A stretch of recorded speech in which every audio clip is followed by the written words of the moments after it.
Ketika Syahrir bingung memikirkan bagaimana cara memerdekakan Indonesia, tiba-tiba suara radio mengumumkan Jepang menyerah.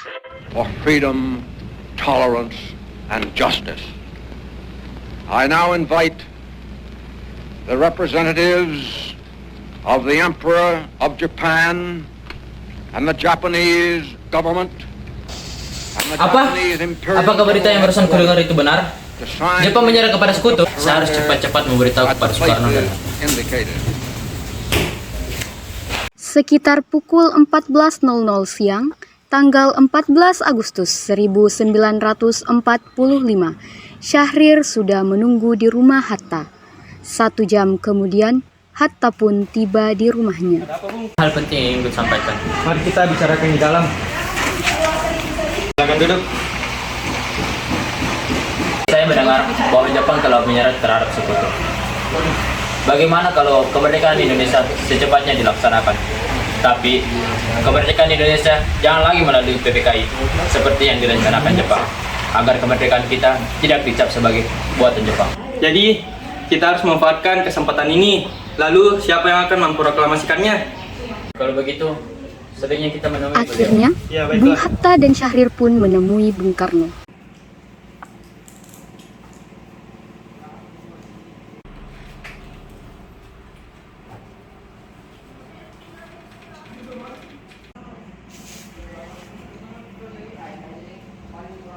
Setibanya di rumah Bung Karno,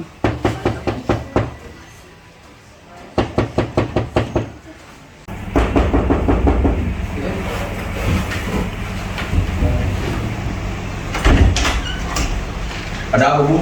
Ada hal penting yang ingin kami sampaikan. Kalau begitu, silakan masuk.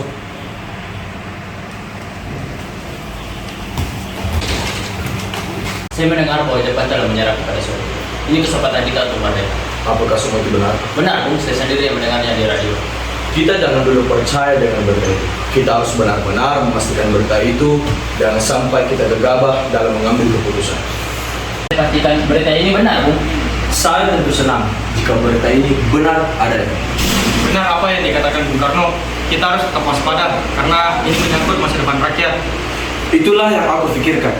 Kita harus benar-benar memikirkan semua ini sebelum kita mengambil keputusan.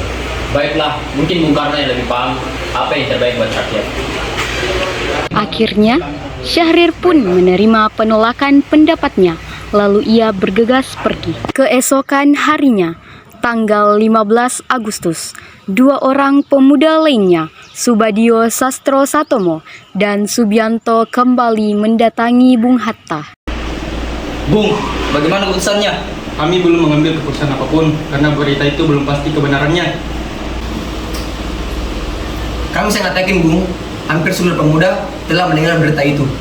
Dan ini kesempatan kita untuk memberitakan proklamasi. Kami berdua pun senang mendengar berita itu, tapi kita harus tetap mempertimbangkannya secara matang. Kami barisan para pemuda ingin secepatnya kemerdekaan Indonesia dilaksanakan. Kami rindu kebebasan. Akhirnya, setelah perdebatan yang cukup panjang, Subadio dan Subianto pun meninggalkan Bung Karno dan Bung Hatta dengan rasa kesal.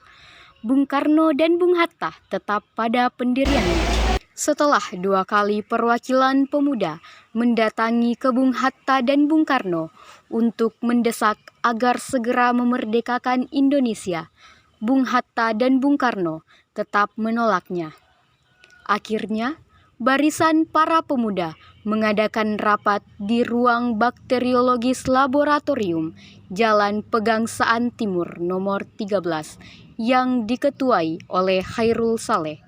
Pertemuan itu menghasilkan Amerika Serikat memproklamasikan kemerdekaan oleh bangsa Indonesia sendiri, mengajak Soekarno-Hatta berunding untuk memproklamasikan kemerdekaan Indonesia. Akhirnya, perwakilan pemuda Darwis Kana mendatangi Bung Hatta dan Bung Karno. Setiba di rumah Bung Karno, Bung, bagaimana keputusannya? Masih seperti kemarin. Kami belum bisa melaksanakan kemerdekaan Indonesia. Tapi Bung, yang para pemuda sudah yakin kita harus secepatnya memerdekakan bangsa kita. Tapi kami tetap dalam perjalanan kami. Wikana dan Darwis pun pergi meninggalkan Bung Hatta dan Bung Karno.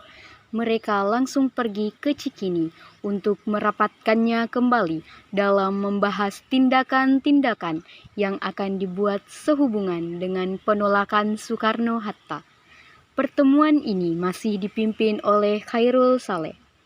Hasil pertemuan yang diadakan hampir tengah malam itu ialah bahwa bagaimanapun juga kemerdekaan harus diumumkan dan itu harus dilaksanakan oleh bangsa Indonesia sendiri, tidak seperti direncanakan oleh Jepang.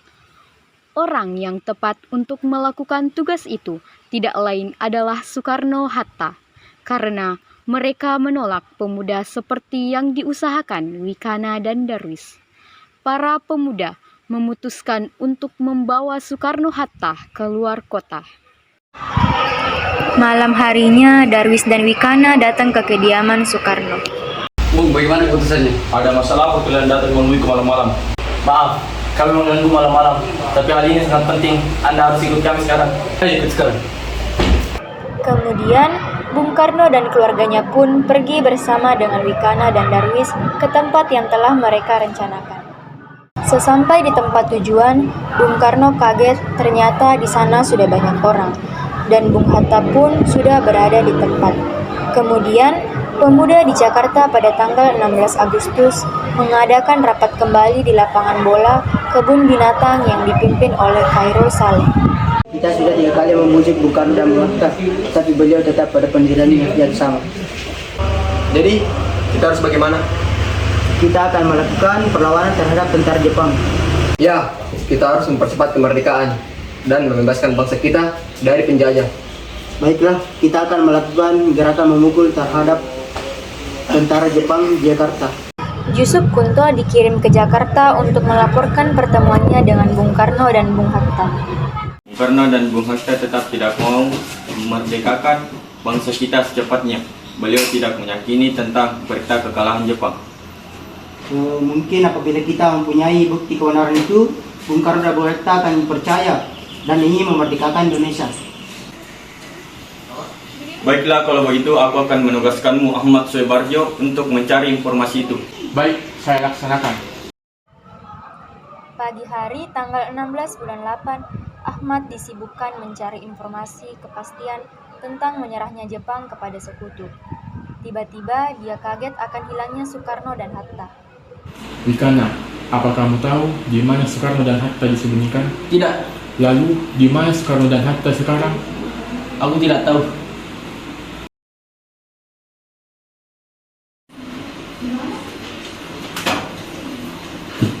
Lalu bagaimana Bung Karno dan Hatta? Mereka masih tidak percaya tentang berita kekalahan Jepang. Tiba-tibanya datang Ahmad Soebarjo. Kalian harus yakin kepada saya.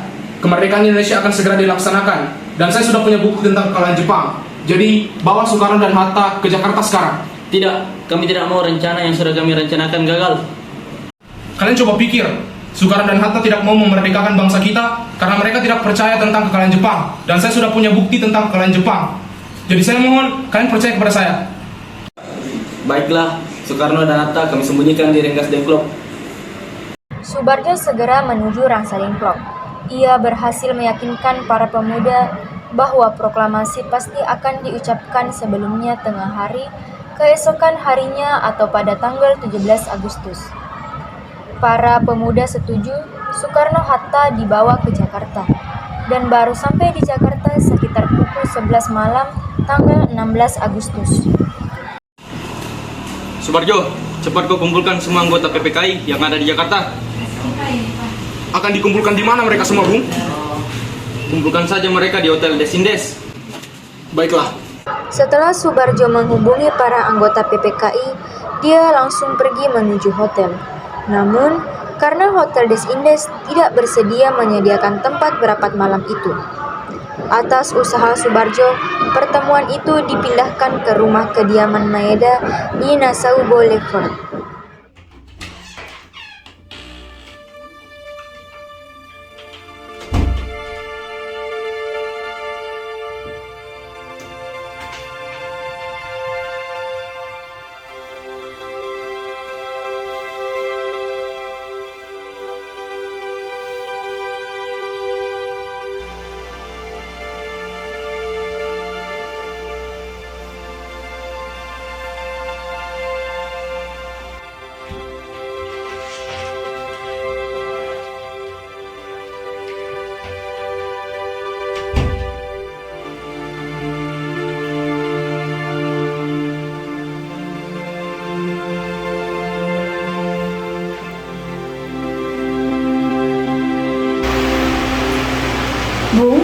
Saya doakan peristiwa hari ini berjalan dengan lancar untuk mewujudkan Indonesia lebih baik lagi.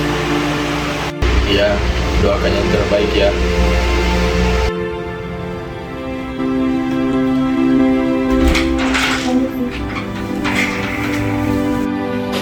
Baiklah, sekarang mari kita bicarakan tentang rumusan-rumusan kemerdekaan. Pertama-tama kita membuat teks proklamasinya. Bagaimana bila kalimat pertamanya adalah kami, bangsa Indonesia, dengan ini menyatakan kemerdekaan Indonesia. Dan kalimat keduanya hal-hal yang mengenai pemindahan kekuasaan dan lain-lainnya diselenggarakan dengan cara seksama dalam tempo yang sesingkat-singkatnya. Bagaimana? Baiklah, maka kita gabungkan kedua kalimat tersebut. Kedua kalimat tersebut digabungkan dan disempurnakan oleh Hatta serta ditulis oleh Soekarno. Lalu Soekarno membacakan hasil perumusan teks proklamasi tersebut yang kemudian secara bulat disetujui oleh para tokoh pergerakan nasional yang hadir. Kemudian, Insinyur Soekarno meminta Sayuti Melik untuk mengetik ulang naskah proklamasi tersebut dengan beberapa perubahan yang telah disetujui. Sebaiknya teks proklamasi ini ditandatangani oleh semua yang hadir di sini. Ya, baiklah. Pada hari Jumat, tanggal 17 Agustus 1945, pukul 10 waktu Indonesia Barat, kedua pemimpin tersebut kemudian menuju tempat yang telah disediakan. Upacara berlangsung tanpa protokol.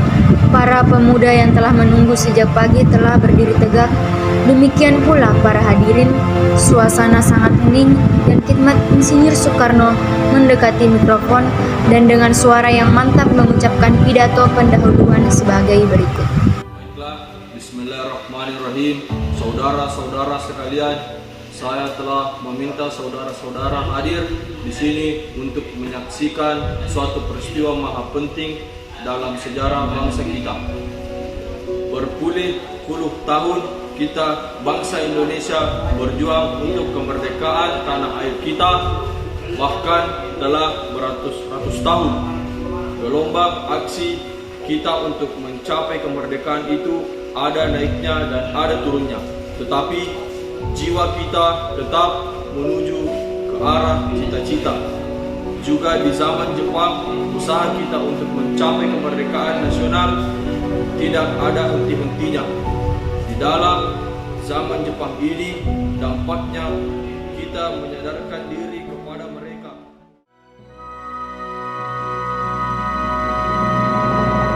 Proklamasi.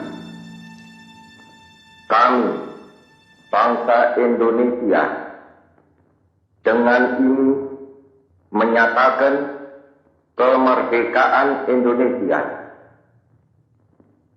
Hal-hal yang mengenai pemindahan kekuasaan dan lain-lain diselenggarakan dengan cara saksama dan dalam tempo yang sesingkat-singkatnya. Jakarta, 17 Agustus 1945, atas nama bangsa Indonesia, Soekarno, Hatta. Dari yakinku teguh, hati ikhlasku penuh akan karuniamu, tanah airku pusaka, Indonesia merdeka. Syukur aku sembahkan kehadiratmu.